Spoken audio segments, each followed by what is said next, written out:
సభకు నమస్కారం. వేదిక మీదటువంటి పెద్దలకు,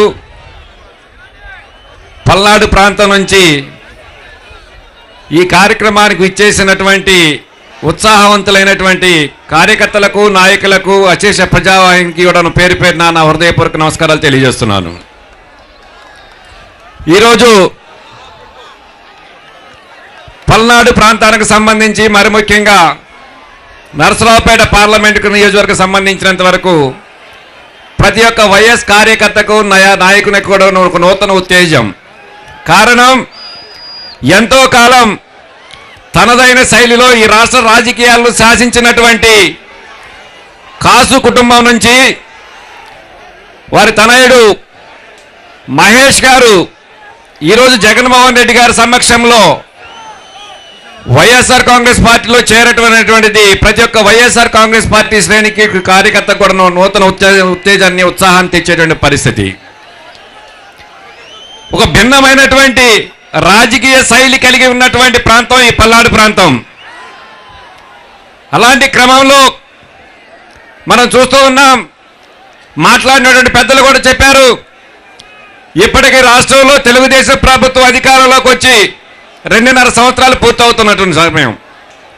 ఈ 2.5 సంవత్సరాల్లో కూడాను ఈ రాష్ట్రంలో జరుగుతున్నాయి అంటే, ఆనాడు చంద్రబాబు నాయుడు గారు ఎన్నికలకు ముందు నేను మారిన మనిషిని, నేను గతంలో చంద్రబాబు నాయుడు కాదు, నాకు బాగా బుద్ధి చెప్పారు గతంలో ప్రజలు, నేను ప్రజా సంక్షేమం కొరకే నేను ఉంటాను, మీతోనే ఉంటాను, నన్ను నమ్మండి అని చెప్పి అధికారంలోకి వచ్చినటువంటి పరిస్థితి.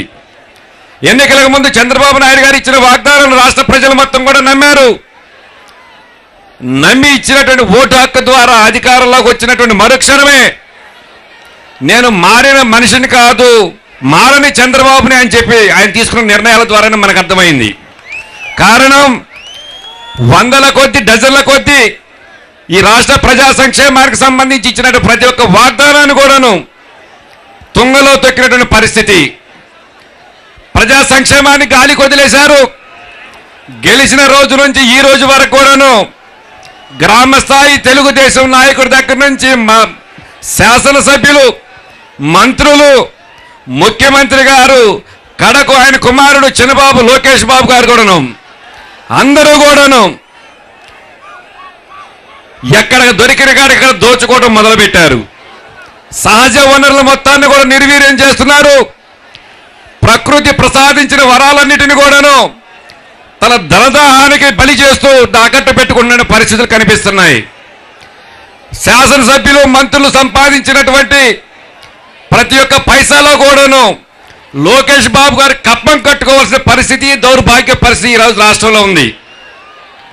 గతంలో అరాచక పరిపాలనకి బీహారు, యూపీ నిదర్శనం అయితే, అభివృద్ధిలో ఉన్నటువంటి గతంలో అభివృద్ధి పదవులు ఉన్నటువంటి ఆంధ్రప్రదేశ్ ఈరోజు బీహారు, యూపీ లాంటి రాష్ట్రాల యొక్క తలదన్నే విధంగా అరాచక పరిపాలనకు తెరలేపినటువంటి పరిస్థితులు మన రాష్ట్రంలో కనిపిస్తున్నాయి.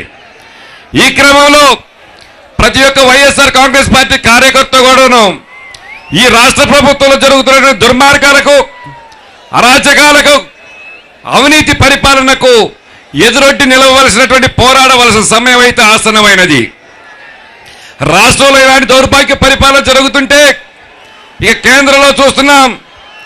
మోడీ గారు, మన ప్రధానమంత్రి గారు, మన తెలుగుదేశం ప్రభుత్వం యొక్క భాగస్వామి, తనదైన శైలిలో తనదైన ముద్ర వేసుకోవాలని చెప్పి నల్లధనాన్ని అరికట్టాలనే క్రమంలో అతను తీసుకున్నటువంటి నోట్ల రద్దు నిర్ణయం వలన రాష్ట్రం కాదు దేశం మొత్తం కూడాను అధోగతి పాలైన పరిస్థితి ఉంది.